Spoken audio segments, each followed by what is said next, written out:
ఎలా చూస్తుంది చూడండి, ఏదో అజాత శత్రువుని చూసినట్లు వస్తుంది.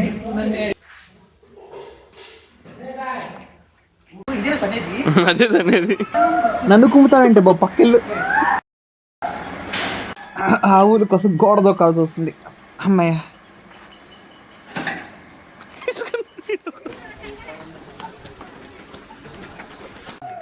ఎంత ముద్దుగున్నావే బుజ్జి కొండ, క్యూట్. అందరికీ నమస్కారం. ఈ రోజు మనం లక్ష్మణ్ శర్మ గారి గోవర్ధన్ గోశాలలో ఉన్నాం. హైదరాబాద్ లో ఉంది. ఇక్కడ లక్ష్మణ్ శర్మ గారు ఆవుల్ని ఎలా మెయింటైన్ చేస్తారు, ఆ ఆవుల షెడ్ ని ఎలా పెడతారు అనేది ఈరోజు వీడియోలో చూపిస్తాను. ఇక్కడ చూస్తున్నవన్నీ పెద్ద ఆవులు అనమాట. అవి పేరెంట్స్ ఇవన్నీ. ఇక్కడ పెద్ద పెద్ద ఆవులు 1 2 3 4 5 మొత్తం 5 ఆవులు, ఒక 5 పేరెంట్స్ ఉన్నాయి. అందులో 2 ఏంటంటే ఎద్దులు అనమాట, అంటే నాన్నలు. మిగతావి మదర్స్. ఇవి ఈ గోశాల యొక్క పాపులేషన్ ఉత్పత్తికి ఇవి కారణం. ఇవి ఇక్కడ ఎండలో ఎందుకు ఉంచుతారంటే వీటి ఎండ అనేది ఆ మోపురం మీద తగలడం వల్ల డి విటమిన్ అనేది తీసుకుంటుంది. చూపిస్తాను రండి.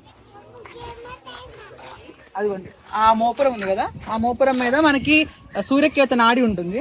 ఆ ఎండ పడడం వల్ల వాటి నుంచి వచ్చిన పాలు అనేవి గోల్డెన్ కలర్ లో ఉంటాయి. అది చాలా హెల్దీగా ఉంటుంది అనమాట. సో ఆవుల్ని, పేరెంట్స్ ని ఇక్కడ ఇలా బయట పెట్టారు. అంటే అది ఎద్దు అనమాట. ఎద్దు ఇది one of the father. And వీటి పేరెంట్స్ ఇక్కడ ఉన్నాయి. మరి ఇక్కడ బేబీస్ ని ఎక్కడ పెట్టారో చూపిస్తాను రండి. పొద్దున్నుంచి మధ్యాహ్నం లంచ్ వరకు మొత్తం బేబీ దూడలన్నీ ఇక్కడ ఉంటాయి అన్నమాట. ఈ ఖాళీ స్థలంలో పరిగెట్టు, నడు, కొట్లాట్లు అన్ని ఇక్కడే జరుగుతాయి. పొద్దునంతా రికార్డ్ చేసాం. ఆ వీడియో క్లిప్స్ పొద్దున్న రికార్డ్ చేసి యాడ్ చేస్తాను. ఇప్పుడు తిన్నాక ఎటు వెళ్తాయో చూపిస్తాను రండి. ఇప్పుడు మనం దూడ పిల్లలు లంచ్ చేసే రూమ్ లోకి వెళ్ళబోతున్నాం. ప్రస్తుతానికి అటు గేట్ క్లోజ్ చేసింది కాబట్టి అలా దూకేసి వెళ్ళిపోదాం. దూకగానే అక్కడ ఒక దూడ నన్నే కుమ్ముతుంది. అసలు నా ప్లేస్ లో ఉన్నంతసేపు నా వెనకాలే తిరిగి నన్ను కుమ్మడానికే ట్రై చేస్తుంది.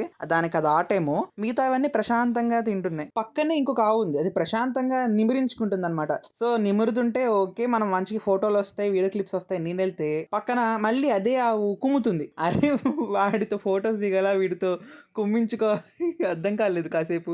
సర్లే అని ఇంకా వచ్చిన క్లిప్స్ చాలా అనుకొని ఇంకా బయటకు వచ్చేసాను. సో ఏంటంటే ఇందాకే చెప్పాను కదా, గ్రౌండ్ లో అవి తిరుగుతూ ఉంటాయని. దాని పక్కన ఒక డోర్ ఉంటుంది. ఆ డోర్ ఓపెన్ చేయగానే ఇప్పుడు నేను చూపిస్తున్న వాటి లంచ్ రూమ్, గడ్డి రూమ్ లోకి వచ్చేస్తాయి. వచ్చి ప్రశాంతంగా తింటాయి అన్నమాట. చూసారా, అలా తింటాయి. మిల్క్ స్టేజ్ లో ఉన్నవి, మిల్క్ మాత్రమే తాగేవి వెనకాల ఉంటాయి. ఇప్పుడు గడ్డి అలవాటు చేసుకుంటున్న ఆవులు కొంచెం గడ్డి తింటా ఉంటాయి. సాయంత్రం కూడా కొంచెం మిల్క్ తాగుతాయి అనమాట. బిట్వీన్ స్టేజెస్ లో ఉన్నాయి ఈ దూడల పిల్లలన్నీ. ఒక్క దూడ పిల్ల కూడా రావట్లే వీడియో తీసుకుందాం అంటే నా దగ్గరికి. గమనిస్తే ఇక్కడ ఫ్యాన్స్ ఉన్నాయి. ఫ్యాన్స్తో పాటు వెంటిలేషన్ బాగుంది.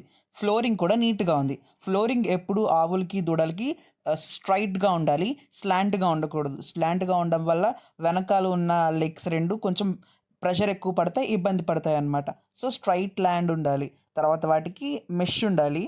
మెష్ ఎందుకంటే ప్రొటెక్షన్ ఉండాలి. బయట పాములు, బయట నుంచి వచ్చిన వాటికి ప్రొటెక్షన్ అనేది కంపల్సరీ అన్నమాట. పేరెంట్స్ అనేవి ఎండలో ఉన్నాక తర్వాత మధ్యాహ్నం కొంతసేపు షెడ్ లో ఉంటాయి. షెడ్ లో ఉన్నాక సాయంత్రం మన ఫేవరెట్ పని ఏంటంటే పాలు పితకడం. ఇప్పుడు పాలు ఎలా పితుకుతారో చూస్తానండి. చూడండి, వాళ్ళు ఫింగర్ మెథడ్, దాన్ని థమ్ ఫోల్డ్ మెథడ్ లో వాళ్ళు పాలు పితుకుతున్నారు. సో థమ్ని ఇలా ప్రెస్ చేస్తారు అనమాట, పాలు వస్తాయి. సో వీళ్ళు మధ్యప్రదేశ్ నుంచి వచ్చారు. మధ్యప్రదేశ్ ఆయన మధ్యప్రదేశ్ నుంచి వచ్చారంట.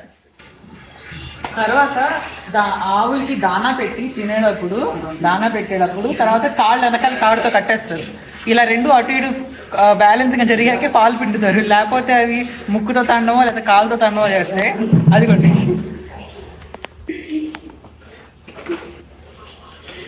ఎగురుతుంది అనమాట, పక్కకి వెళ్ళిపోతుంది అనమాట. సో తాడు కట్టాలి. అది అంటే లెఫ్ట్ సైడ్ చూద్దాం. వాటికి పుట్టిన పిల్లలు అవన్నీ ఇక్కడ ఉన్నాయి.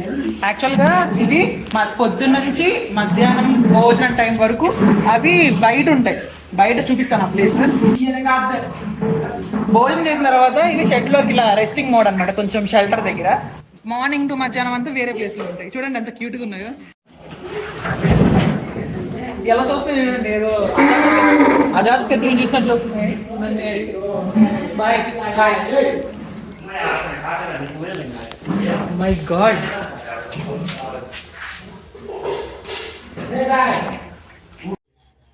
ఈ గోశాల కనుక మీకు నచ్చినట్లయితే లైక్ చేయండి, షేర్ చేయండి, ఆవుల కోసం సబ్స్క్రైబ్ చేసుకోండి. I wish you all happy gardening.